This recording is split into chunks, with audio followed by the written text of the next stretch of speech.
محترم حضرات، اب اس کے بعد میں بہت ہی ادب اور احترام کے ساتھ ہمارے مہمان خصوصی ماہر فن عماد القراء والمجودین استاد الاساتذہ حضرت مولانا قاری محمد صدیق صاحب فلاحی سانسرودی مد اللہ ذلہ علینا کو دعوت دیتا ہوں کہ حضرت تشریف لا کر اپنے ملفوظات عالیہ سے مستفید فرمائے۔ نحمده ونصلي على رسوله الكريم، أما بعد، أعوذ بالله من الشيطان الرجيم، بسم الله الرحمن الرحيم، ثم أورثنا الكتاب الذين اصطفينا من عبادنا، صدق الله مولانا العظيم۔ بڑی ہی دفعتوں کے حامل اکابر امت، اصحاب علم و معرفت، اور یہاں کی اس قدیم عظیم اور بڑی ہی بافیض درسگاہ میں علوم نبویہ صلی اللہ علیہ وسلم کے حصول کی پاکیزہ نیتوں سے تشریف فرما میرے مہمانان رسول صلی اللہ علیہ وسلم، آج کی یہ بابرکت ساعت مختلف نواحی سے اپنے میں ایک تاریخی حیثیت بھی رکھتی ہے اور بڑی ہی مسرتیں اور بڑی ہی نیک امیدوں کا پیش خیمہ کہلاتی۔ اس سے قبل کہ ہم آپ عزیزوں کی خدمت میں لجنہ کی مناسبت سے دو باتیں عرض کریں، ضروری خیال کرتے ہیں کہ ہم جس احسان مندی کے اظہار کے لیے یہاں کی حاضری کو اپنے لیے قرض سمجھ رہے ہیں، اللہ رب العزت نے برسوں بعد اس درسگاہ کے احسان کے لیے اور ہماری اپنی احسان مندی کے اظہار کے لیے یہ موقع عنایت فرمایا کہ مجھے یہاں حاضری کی سعادت نصیب ہو گئی۔ احسان مندی کیا ہے میرے عزیزوں؟ سن 1980 میں ہماری فراغت ہے عالمیت سے، اس کے بعد فلاح دارین ترکیسر میں تخصص فی القراءت میں ہمارا داخلہ تھا۔ شاطبیہ کی ابتدا تو پہلے ہو چکی تھی، لیکن دوسری مرتبہ شاطبیہ پڑھنے کا موقع مل رہا تھا۔ اس وقت ہمارے مدارس میں تجوید و قراءت کی کتابیں خال خال ہوا کرتی تھیں۔ شاطبیہ کی کوئی اردو شرح مدارس میں نہیں ہوا کرتی تھی۔ معلوم ہوگا اب عزیزوں کو کہ اس ملک میں اردو زبان میں شاطبیہ کی شرح سب سے پہلے شیخ القراء حضرت مولانا قاری ابو الحسن صاحب اعظمی دامت برکاتہم العالیہ کی سن 1983 میں بلکہ 84 میں چھپ کر آئے۔ اس سے پہلے کوئی اردو شرح اس ملک میں نہیں تھی، لیکن بغل کے ملک پاکستان میں شاطبی وقت حضرت مولانا قاری فتح محمد صاحب رحمۃ اللہ علیہ، ان کی شرح عنایت رحمانی جو بہت ضخیم اور بڑی لمبی تختی کی 3 جلدوں میں اور ایک ایک جلد 500-600 صفحات پر مشتمل، یہ ایک شرح ایسی تھی جو اس زمانے میں وہاں سے چھپی تھی لیکن ہمارے مدارس میں نہیں تھی۔ ہم ایک جگہ گئے کھولور میں، ہم نے ایک قاری صاحب کی یہاں وہ کتاب دیکھی تو ہماری رائے تب کی کہ بھئی شاطبیہ سمجھنے کے لیے یہ شاید ہمارے لیے بہت معین ثابت ہوگی. عربی شروحات بھی بہت کم، لیکن ہمیں وہاں سے کامیابی نہیں ملی. پھر کسی نے دھارس دلائی کہ دارالعلوم اشرفیہ عربیہ میں یہ شرح موجود ہے یہاں کے کتب خانے میں. آپ عزیزوں کو ہم بتلائیں، سالانہ کی چھٹیاں تھی، ہم نے چھٹیوں سے پہلے یہاں سے عنایت رحمانی کی جلد اول حاصل کی، مطالعے کے لیے لے گیا. گھر گیا، کاپی لے کر بیٹھا، شاطبیہ کے سبق میں حضرت الاستاذ رحمۃ اللہ علیہ سے جو کچھ سنا تھا، جو لکھا تھا، عنایت رحمانی کے مطالعے سے اس میں تعلیقات کے عنوان سے کئی اضافے ہم نے کیے. ہم اس ادارے کا اپنے اوپر زبردست احسان خیال کرتے ہیں کہ یہ عنایت رحمانی کی اس سے استفادہ اور اس کی زیارت اگر ہمیں نصیب ہوئی ہے سب سے پہلے تو دارالعلوم اشرفیہ کی برکت ہے. اللہ تعالیٰ یہاں کے ذمہ داران کو ہماری طرف سے بہت جزائے خیر عطا فرمائے. مجھے خوشی ہو رہی ہے کہ آج اس احسان مندی کے اظہار کا ہمیں موقع مل رہا ہے یہاں آ کر، ورنہ احسان مندی کو تو بارہا کہا. پھر یہ ساعت یوں بہت متبرک ساعت ہے، بڑی پاکیزہ ساعت ہے کہ لجنۃ ربیع القرآن کے خشت اول ثبت ہو رہی ہے، جو کسی بھی فن کے لیے اور کسی بھی انجمن کے لیے تاریخی ساعت کہلاتی ہے. ہم اللہ رب العزت سے دعا کرتے ہیں کہ اللہ تعالیٰ کی اس گھر میں ان نفوس قدسیہ کی موجودگی میں انجمن کی خشت اول ثبت ہو رہی ہے. اللہ رب العزت اسے خوب برآور فرمائے اور بڑے ہی پاکیزہ نیک نتائج اس سے مرتب فرمائے. میرے عزیزو، دنیا جانتی ہے کہ امت کا یہی ذرا سا مختصر سا 2% طبقہ 3% طبقہ ہے جو علوم اسلامیہ کی حفاظت کے لیے اپنا سب کچھ لٹا چکا.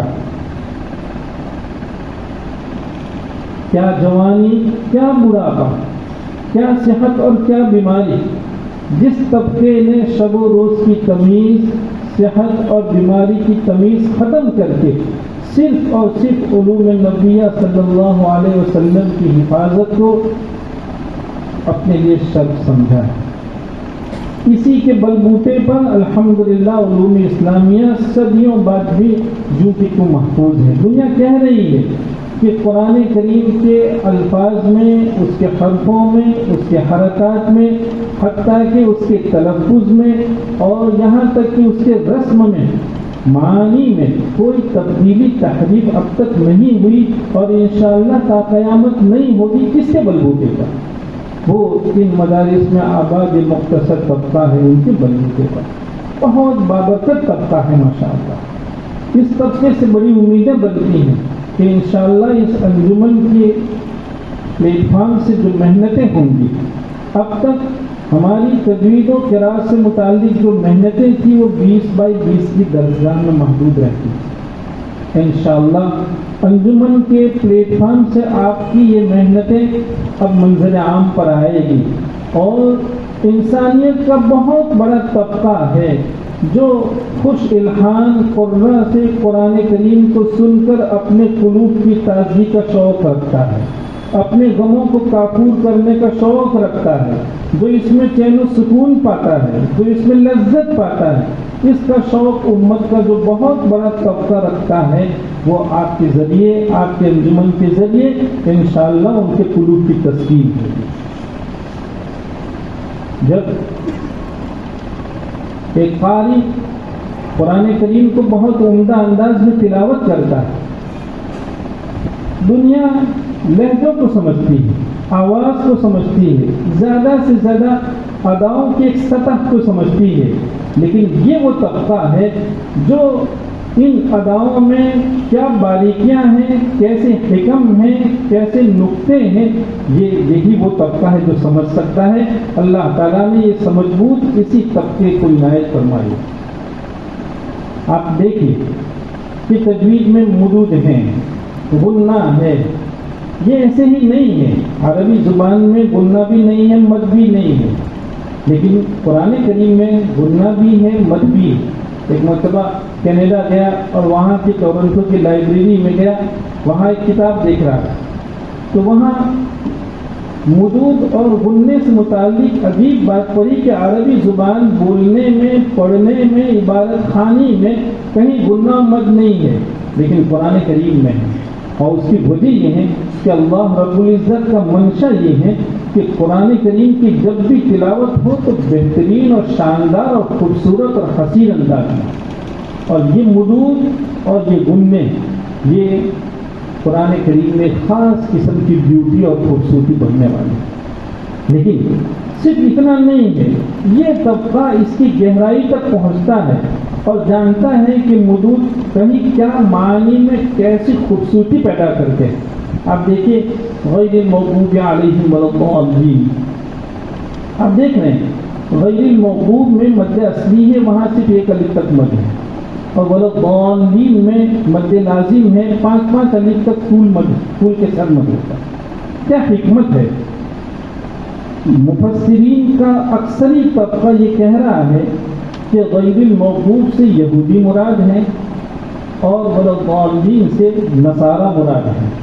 کیونکہ یہودیوں کی تعداد بہت مختصر ہے تو وہاں صرف ایک الف تک مد ہے، اور نصارہ کی تعداد کی فہرست بڑی لمبی ہے تو وہاں ولا الضالین کو طول کے ساتھ کہا گیا۔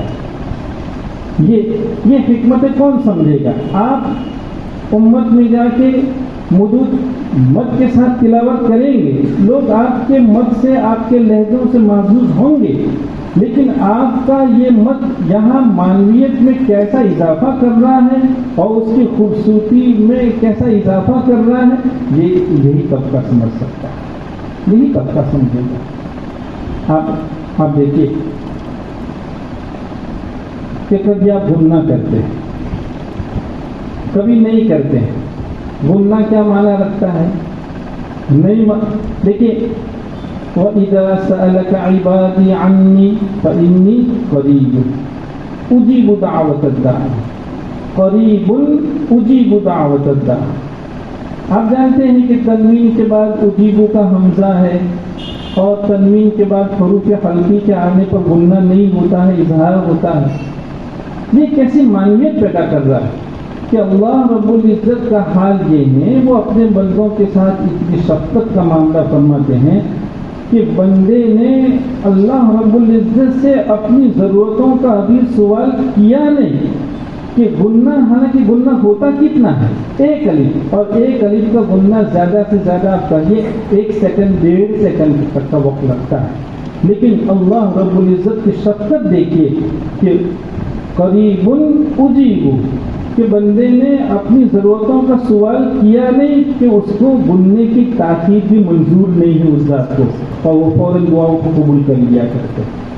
ابھی ایک مصری قاری کو ہم سن رہے تھے اور وہ جو ہے آیات تلاوت کر رہے تھے، اور لا تخزنا یوم القیامہ انک لا تخلف المیعاد فاستجاب لهم۔ عام متن ہوتا یہ ہے کہ انک لا تخلف المیعاد پر سارے ہی لوگ وقف کر دیا کرتے ہیں۔ ہم نے جب ان کو سنا تو وہ انک لا تخلف المیعاد فاستجاب لهم کو وصل سے پڑھ رہے تھے، وصل کر رہے تھے۔ جیسے ہی ہم نے ان کا وصل سنا ہماری طبیعت پھڑک گئی، اتنی خوشی ہوئی، ان کے لیے اتنی دعائیں کی، ان کا کیا قاری ہے یہ اور کتنا عمدہ۔ دیکھیں انہوں نے کیا کیا، اللہ رب العزت کا مسئلہ یہ ہے کہ کیا کہا جا رہا تھا، لا تخزنا یوم القیامہ انک لا تخلف المیعاد، اوپر سے دعائیں آ رہی تھی، فاستجاب لهم۔ وقت میں آدمی تھوڑی سی سانس لینے تک ٹھہرا رہتا ہے، توقف کرتا ہے، اور وہ توقف کتنا ہوتا ہے، 4 سیکنڈ کا، 5 سیکنڈ کا، لیکن وہ قاری وصل کر کے یہ بتلا رہا تھا کہ اللہ تعالیٰ سے جب آدمی اس طرح کی دعائیں کرتا ہے تو فا یہاں تاکید مال وصل کے لیے ہیں. اللہ تعالیٰ کو اتنا بھی منظور نہیں ہے کہ وہ وقت کے توقف کی تاخیر تک دعاؤں کو روکے رکھے. نہیں، دعا کی نہیں کہ فوراً وہ عرش پر پہنچ پر قبولیت کی سگنیچر پا لے جائے. کیسا فن، کتنا عمدہ فن. یہ الحمدللہ یہی وہ طبقہ ہے جو اس فن کو سمجھ سکتا ہے. کیا یہ باتیں آپ عوام میں لے جائیں گے، کون سمجھے گا؟ لیکن اللہ تعالیٰ نے اس طبقے کو سارے فنون کی تحقیقات، اس کی باریکیاں، اس کے تیل و کال، اس کے ابحاث کے لیے اسی طبقے کا انتخاب فرمایا. یہ بہت مختلف طبقہ ہے. یہ الگ بات ہے کہ امت کو اس طبقے کی کتنی قدر ہے نہیں ہے، ہمیں اس سے فارغ ہونا چاہیے. قدر اللہ کی ذات کی یہاں ہے، اور لا اضیع عمل عامل کہا جا رہا ہے وہاں کہ اللہ کی یہاں قدر ہی قدر ہے. ہم دیکھتے ہیں ہمارے ایک بھائی ابھی کہہ رہے تھے کہ قرآن کریم جب تک عرب میں رہا اس کی ادائیوں کو کوئی آنچ نہیں آئی. وہ ادا جیسی نازل ہوئی تھی ایسی ہی پوری حفاظت کے ساتھ چلتی رہی. لیکن جب قرآن کریم عرب سے نکل کر عجم میں پہنچا تو چونکہ اہل عجم ان کی زبان الگ تھی، وہ عربی تلفظ سے واقف نہیں تھے، چنانچہ قرآن کریم کی صاف ستھری اداؤں میں جب داغ آنے لگا تو امت کے کچھ لوگوں نے اپنے آپ کو اس کے لیے وقف کر لیا.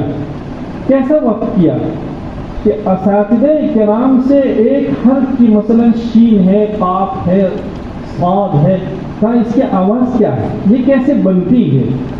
اساتذہ سے آوازوں کو سنا اور اس میں جتنی باریکیاں پائی جا رہی تھی ان کے وجدان نے ان ساری باریکیوں کو محسوس کیا. دیکھیں وجدان عجیب چیز ہوا کرتی ہے، وہ بھی موہوب من اللہ ہوا کرتا ہے. ہم آپ سے پوچھتے ہیں کہ سیب سب کھاتے ہیں، سیب سب کھا رہے ہیں، کیلا سب کھا رہے ہیں. اچھا اگر آپ سے یہ کہا جائے کہ سیب کا ایسا ذائقہ بیان کیجیے کہ جس سے وہ سیب ہی رہے، کیلے سے اس کو کوئی مشابہت نہ ہو. کیلے کا کوئی ایسا ذائقہ بیان کیجیے، ایسا ٹیسٹ بیان کیجیے، کیا بیان کریں گے؟ کیلا دنیا کھا رہی ہے، اتنے وقت سے کھا رہی ہے، لیکن ہمارے پاس وہ وجدان نہیں ہے کہ کیلے میں پائی جانے والا جو امتیاز ہے، جو اس کو دوسرے پھلوں سے ممتاز کر رہا ہے، اس امتیاز کو ہمارا وجدان محسوس کر کے پھر وجدان نے جن چیزوں کو محسوس کیا ہے اس کی تعبیر کا ملکہ بھی ہو. یہ ہر ایک کو میسر نہیں ہوا کرتا. بالکل اسی طرح سرکار دو عالم صلی اللہ علیہ وسلم سے قرآن کریم کے الفاظ کی جو باریکیاں، اس کی جو نزاکتیں اور حرفوں میں جو خوبیاں پائی جا رہی تھی، جو نفاستیں تھیں، ان نفاستوں کو پڑھنا اور پڑھنے کے بعد محسوسات کو عبارتوں کے لفاف میں لانا اتنا آسان کام نہیں تھا. بڑی مشکل سے اللہ کے نیک نفوس بندوں نے کتنی محنت کر کے ہمیں اور آپ کو ان ادائے نبوی اور ادائے نزول تک رسائی، وہاں تک پہنچنا اور اس کو نقل کرنا ہمارے لیے جن نفوس قدسیہ نے آسان فرمایا ہے ان کی محنتوں کو ذرا ہم سمجھیں. مکی بن ابی طالب رحمۃ اللہ علیہ ایک بہت بڑے 4ویں صدی کے امام ہیں. وہ اپنی کتاب الرعایہ میں لکھ رہے ہیں. کیا لکھ رہے کہ ہم نے اپنے اساتذہ کرام سے حرفوں کی ادا کو برابر سنا تھا، سمجھا تھا، لیکن ہم یہ چاہ رہے تھے کہ جو کچھ سمجھے ہیں اس کو تحریر میں لے آئیں، اس لیے کہ تحریر سے ادائیں محفوظ ہو جائے گی. کیوں؟ جیسا کہ ہمارے بھائی کہہ رہے تھے کہ عرب سے عجم میں جانے کی وجہ سے اہل عجم سے ادائیوں میں کچھ ایسی چیزیں داخل ہو رہی تھی جو ادائے نزول کو متاثر کر رہی تھی. یہ حضرات چاہ رہے تھے کہ ادائے نزول جو کہ تم محفوظ رہیں. کیسے محفوظ رہیں؟ ایک حفاظت کا ایک ذریعہ تو شفوی ہوتا ہے، تو ایک تحریری ہوتا ہے. لوگ اساتذہ سے سنتے تھے، ان کے سامنے مشق کرتے تھے، لیکن اس کو تحریر میں جب لانے کا مسئلہ پیش آیا تو مکی بن ابی طالب رحمۃ اللہ علیہ فرماتے ہیں کہ میں نے قلم اٹھایا، کاغذ لے کر بیٹھا اور اس کی کوشش کی کہ ہم نے اپنے اساتذہ سے قاف جیسا سنا ہے، یہ قاف کیسے بنتا ہے، کیا کیا چیزیں اس میں کار فرما ہوتی ہیں، تب جا کے یہ تلفظ نزول کے مطابق ہوگا۔ کہاں ہم سوچتے رہے، قلم لے کر بیٹھا اور ان ساری چیزوں کو عبادت میں لانے کے لیے ہم نے کوشش کی، کہاں کچھ سمجھ ہی بھی نہیں آ رہا۔ سنا تھا، اساتذہ سے سنا ہوا بالکل محفوظ تھا، اور ان کی اداؤں کے ساتھ ہماری ادا کا 100% انتباہ بھی تھا، مگر وہ کیا تھی اس کو عبادت میں لانا یہ مشکل ہو رہا ہے۔ میرا عزیزو، کیا محنت کی ہے اس فن کے لیے لوگوں نے، سنیے لکھا ہے انہوں نے کہ جب سمجھ میں نہیں آیا تو قلم کاغذ رکھ دیا، 29 سال تک مسلسل غور کرتا رہا کہ ایک حرف کی ادا کو عبادت میں لانے کے لیے کیا تعبیرات ہوتی ہیں، کیا کیا چیزیں ہوا کرتی ہیں۔ آپ جو ابھی بہت آسانی سے کہہ رہے ہیں کہ شین کا یہ مخرج ہے، اس میں پائی جانے والی صفات لازمہ یہ ہیں، یہ ان کی محنتیں۔ آپ مکی بن ابی طالب رحمۃ اللہ علیہ کے اب رعایا تو ہمارے اکابر نے اس کے لیے اتنی محنتیں فرمائی، آپ نے نہیں دیکھا۔ پڑھیا تذکرہ قاریہ نہیں، آپ کے یہاں ضرور ہوگی، پڑھیا سن 1948 میں حضرت مولانا عبد الباری لکھنوی نے اپنے رسالے معارف میں حکیم الامت حضرت اقدس تھانوی رحمۃ اللہ علیہ کی ایک تقریر کو دہرایا، اور وہ تقریر آپ نے شائع کی۔ حکیم الامت رحمۃ اللہ علیہ کے بعد میں آپ واقف ہوں گے کہ آپ کانپور میں مدرس تھے، اور اسی دوران مکہ المکرمہ تشریف لے جاتے ہیں۔ مدرسہ سہولتیہ میں 6 مہینہ رہ کر وہاں کے ماہرین اساتذہ کرام سے صرف تجوید نہیں، تجوید کے آگے قرات بھی حاصل کرتے ہیں، اور پھر اس ملک میں واپس تشریف لاتے ہیں۔ جب آپ نے دیکھا کہ یہاں کا حال عجیب ہے، حضرت نے اپنے خطابات میں ارباب مدارس کو بہت تنبیہ کے انداز میں یہ شکوے کہے۔ کیا کہا کہ عجیب بات ہے کہ مدارس عربیہ میں یہ فن داخل نصاب نہیں ہے، اور اس فن کے عمل کی طرف لوگوں کا دھیان نہیں ہے۔ نتیجہ یہ ہے کہ مدارس عربیہ سے فارغ امام، لیکن فقہ کی روح سے اس کی نماز صحیح نہیں۔ یہ کون لکھ رہا؟ حکیم الامت رحمۃ اللہ علیہ فرما رہے ہیں، چونکہ آپ کا مقام یہ تھا، آپ خود فرما رہے ہیں کہ جب ہم مدرسہ سہولتیہ میں اوپر کے منزلے میں حضرت الاستاذ سے اس فن کی مشق کرتے تھے، تو نیچے گزرنے والا سننے کے بعد کبھی یہ تمیز نہیں کر سکتا تھا کہ استاذ نے کب پڑھا اور شاگرد نے کب پڑھا۔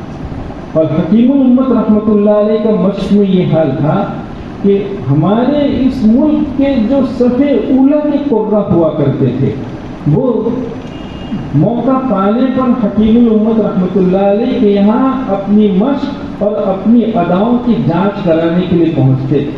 چنانچہ ایک مرتبہ حضرت قاری محمد حسن امروہی رحمۃ اللہ علیہ، آپ نے نام سنا ہوگا، ہندوستان کے بڑے درجے کے، جس کو آپ اس زمانے کی تعبیر میں ٹاپ لیول کے مشاق قرہ میں کہہ سکتے ہیں اس زمانے کے، وہ پہنچے۔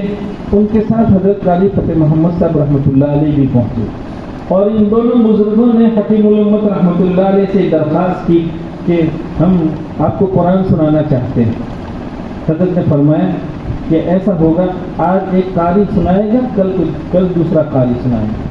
چنانچہ پہلے روز حضرت قاری محمد حسن امروہی رحمۃ اللہ علیہ سے سنا، اور بڑی تقسیم فرمائی، کلمات تبریک ان کو عنایت فرمائی، اور اس کے بعد دوسرے روز حضرت قاری فتح محمد صاحب رحمۃ اللہ علیہ کو سنا، اور مجھے حضرت حاجی فاروق صاحب رحمۃ اللہ علیہ نے برطانیہ میں سنایا کہ حضرت قاری فتح محمد صاحب رحمۃ اللہ علیہ سے جب حکیم الامت رحمۃ اللہ علیہ نے قرآن کریم سنا تو کہا کہ بھائی فتح محمد کا تو کیا کہنا، یہ جملے تھے ان کے کہ فتح محمد کا تو کیا کہنا، اور پھر 4 آنے زمانے میں بہت قیمت رکھا کرتے تھے۔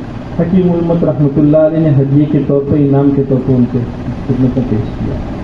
ہمارے اکابر حکیم الامت رحمۃ اللہ علیہ جب یہاں تشریف لائے، اور دیکھا کہ تجوید و قراءت کی طرف مدارس کا دھیان نہیں ہے تو اپنے مختلف خطابات میں علماء کو آپ نے مخاطب فرما کے اس کی طرف توجہ دلائی. اور صرف اتنا نہیں بلکہ اور جب دیکھا کہ قراءت تو لوگ جانتے ہی نہیں تو آپ نے تنشید الطبع نام کا ایک رسالہ تصنیف فرمایا اور اس رسالے میں قراءت سبا کو لکھا اور پاؤ پارے کا اجرا کر کے لوگوں کے سامنے پیش کر دیا تاکہ آسانی سے لوگ پہنچے.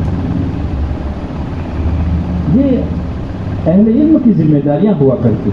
ہمیں خوشی ہے الحمدللہ کہ آپ بھائیوں نے انجمن کے عنوان سے اپنی ترقی کا فکر فرمایا اور آپ کو اس بات میں بے چینی ہوئی کہ یہ فن یہاں ترقی کرنا چاہیے. یہ بہت خوشائن بات ہے. دنیا جانتی ہے کہ جب کوئی قوم اپنی ترقی کا فکر کرتی ہے اس کے لیے بے چینی محسوس کرتی ہے تو ترقی ان کے حصے میں آنا لازمی ہی لازمی ہے. اور اگر بالفرض حکمت خداوندی کے تحت کوئی ترقی ان کے حصے میں نہیں آتی تو کم از کم وہ تنزلی کی راہ تک نہیں کی جا سکتی. ان کا معیار ان کی سطح گرنے نہیں پاتی. باقی جو قومیں اپنے معیار کے بعد میں بلا وجہ کا اطمینان رکھتی ہے ان کو ترقی کا تصور کرنے کی بھی اجازت نہیں ہوا کرتی. یہ اللہ کا احسان ہے کہ ماشاءاللہ بھائیوں نے آپ کے اساتذہ کرام نے انجمن کے عنوان سے ایک فن کی ترقی اور اس کا جو ہے وہ فن کے معیار کی بلندی کا شوق رکھا. اس کی بنیاد پر انجمن کو قائم فرمایا. ہم دعا کرتے ہیں کہ اللہ تعالی ہماری اس انجمن کو اس کے جو نیک مقاصد ہیں بہت جلدی اس کو اپنے نیک مقاصد میں ہر طرح کی کامیابیوں سے نوازیں اور اللہ تعالیٰ آپ کے حصے میں اس شریف فن کا وافر حصہ مقدر فرمائے. وآخر دعوانا ان الحمد للہ رب العالمین.